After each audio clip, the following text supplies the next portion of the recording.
Okay, this is the latch LED Ed-bloc. It's a process Ed-bloc, so it's blue. It's got a symbol.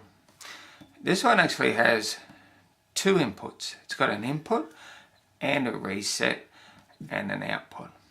Okay, so again we spoke about the charge lead, like a Christmas tree branch of charge leads. So again, turning it on, it's completely dead, this particular one. It's got no charge at all. But when we go and charge it,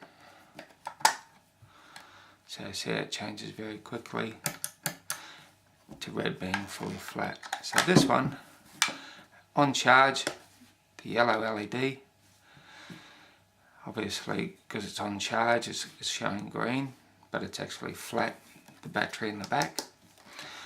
So anyway, the input and the output.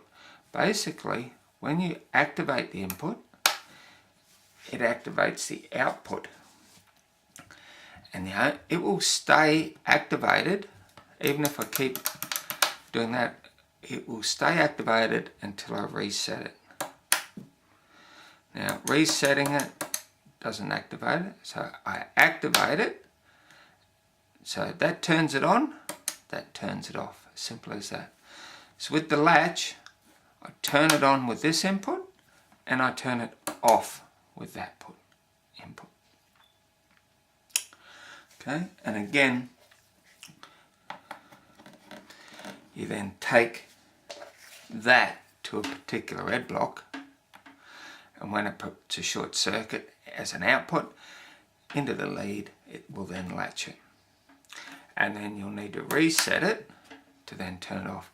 So what happens is, this has a unique feature that something that happens very quickly like that can get captured and recorded, that a short circuit occurred very briefly or very long, it will capture it. So I'll reset that. So this is a long short circuit.